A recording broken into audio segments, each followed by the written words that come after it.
Good evening, Majestic Queen. I hope you had a sensational Saturday. I would like to talk to you about the stress response and relaxation techniques to keep you calm and stress-free. I want to have this conversation with you because we do so much, and sometimes we lose track of time, and before you know it, the day is gone. It's time to go home from work. And then you need to be able to sit down and release the tension that's in your mind and in your body. Sometimes we neglect these things because we're moving on to do something else. If you have a family at home and there's things to do for the kids, then you're doing these activities too. So that puts you under a great deal of tension sometimes. And that's what I want to talk to you about.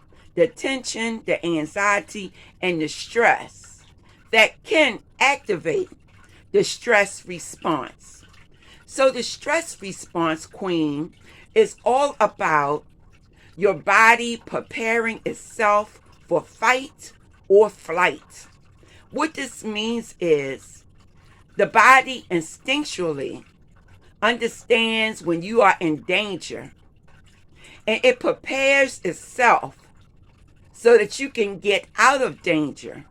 Well, sometimes the body will activate itself and there is nothing really dangerous going on. What is really going on is that you're under pressure and you're under tension. Now, this can affect your mind and it can affect your body.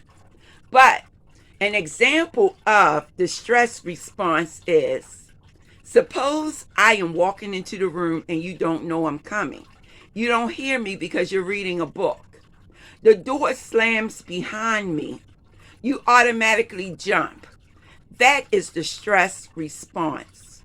The body is preparing itself to flee the situation, or you will prepare to fight if you believe that you are in danger. That's the stress response.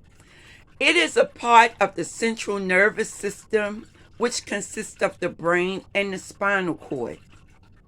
And everything that the body does is generated by what happens in the brain and the spinal cord. The spinal cord consists of the nerves that help to move the muscles.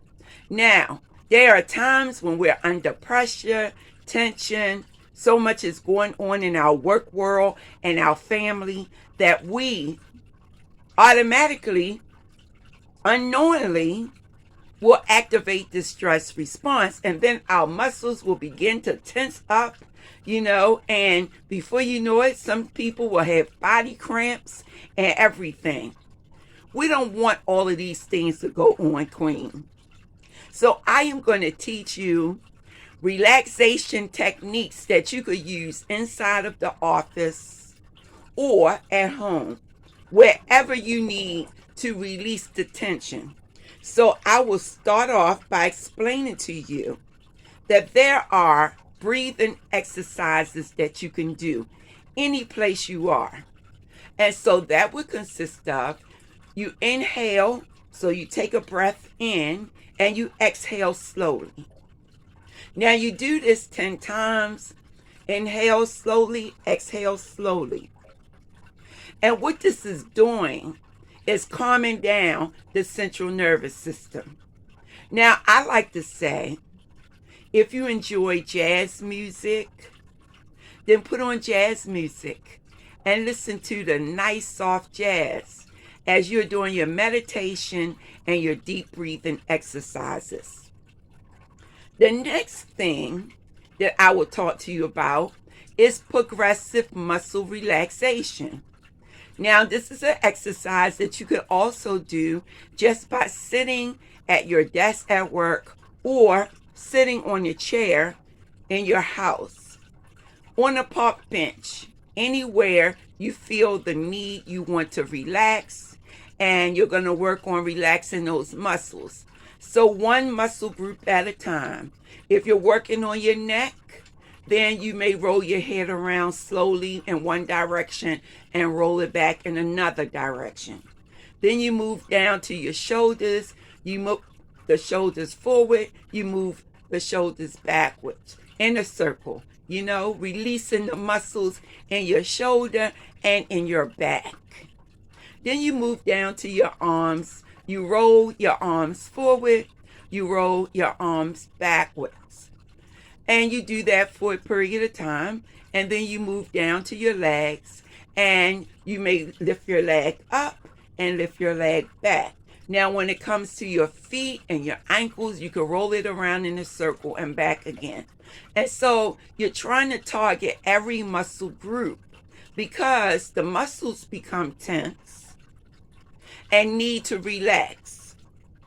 And we need to do these exercises to ensure that this is being done. We need to relax those muscles. Keep in mind that there's a variety of exercises that you can do, and choose the exercises that mean the most to you, because if you do, you're more than likely to continue to exercise. You can even exercise 15 minutes at a time. 15 minutes in the morning, 15 minutes in the afternoon, 15 minutes in the evening, and you will have done 45 minutes of exercise. Now, we're going to move into the category of how to relax your mind. Oh my goodness, that is a topic that we must explore because it is so much going on in this world. And some of the things that we see make sense. Some things just don't make sense at all. We hear on the news of people leaving this world because of violence. It's just so much. We have things that we're dealing with family and friends. Once again, it can become too much. And so we must know how to relax our mind. We want to relax our mind in a way that we are not focusing too much on emotions or those feelings and thoughts that stress us out. We want to relax emotionally. And so you can do this by engaging in positive self-talk. That means you're saying sweet things to yourself. And you don't have to wait for someone else to compliment you. You can say, girl, you got this. And doesn't it feel good? You can also create a gratitude list. It doesn't have to be extensive. It can even be mentally. You may even put it in your phone. Say, today I am grateful for, and then you list what you're grateful for. Also, you want to not engage in what we call cognitive distortions. That means you will not allow your mind to run away with you. And you won't jump to conclusions about the things that's going on. I'll give you an example. Say, for instance, you are a student in a class that I'm teaching. And basically, the idea is that you're going to take a test. Well, you take the test and you fail the test.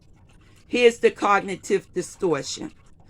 You may be engaging in all or nothing thinking. When you say, oh my God, I failed the test. I know I'm going to fail all the tests this semester. See, you're thinking all or nothing. I either do it and do it all, or I do nothing. And see, that is a cognitive distortion because you may have failed this particular test, but it doesn't mean that you're going to fail the rest of them. So that's letting the mind run away. So moving back to the topic, let me stop for a minute because this one is important.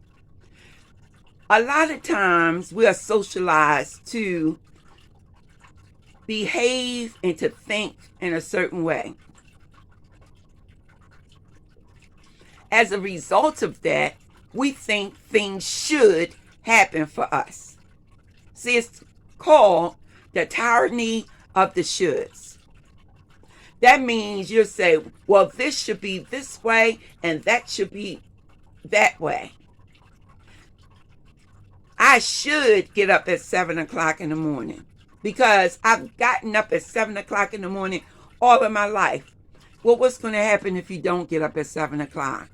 And especially on a day that you don't have anything that you really have to do that's pressing. You can stay in the bed until 10. But if you've been indoctrinated with the idea that you must be up at 7, then you're going to feel guilty if you're not up at 7. So that's should, people also engage in this must. Well, who said it must? And what's going to happen if it doesn't? Well, a lot of times, nothing at all. So anyway, cognitive distortions. Moving on, you can engage in spiritual practice. So your higher being, the God of your understanding, spending time in nature, just being one with the world is basically what I'm talking about. That includes prayer and meditation. But just having that connection to your higher being, your higher God of your understanding. Okay? And so we must do this because we do recognize that we are not God, nor will we ever be God. And there is something more superior than ourselves. And we have to take the time to acknowledge that. And that spiritual and religious entity, whatever religion or spiritual concept you ascribe to. Okay? So engage in spiritual practice. Also, you can engage in creative pursuits, arts and crafts, music. And today, people like to buy those coloring books just to sit down and color. Well, I'm basically a painter. So I'm taking another painting class this semester just so that on Thursday, I can get up, get out, don't have to worry with students or clients, but just to do the things that will relax me. So that's my one method. Another method that I'm going to engage in is going to the pool and running up and down the pool, walking briskly up and down the pool. Okay? And on days I can go to swimming aerobics, I'll do that. So that's another way of releasing tension. Also, you can journal if you like to write. Get those ideas on paper that help to get rid of the emotional things that you have going on inside of you. And one of the final things that I can say is that you want to engage in anything that's going to put you in an optimistic frame of mind. The world is a beautiful place, even though you have things going on around you. And that's keeping it good vibes, optimistic, good energy flowing. Okay? So those are just a few ways, Queen, that you can begin to relax, because we're all under stress and tension. And sometimes we just need that encouragement and motivation to get going and do the things that is primarily for ourselves and no one else. With that being said, it's been real. It's been nice engaging with you, bringing you information to help you along your journey, as I love to do. And with all that we have to do, we need that connection. And you have connected with me, and hopefully I have connected with you. Until I speak to you again, stay safe and stay blessed. And keep that positive energy flowing, Queen, because you are majestic.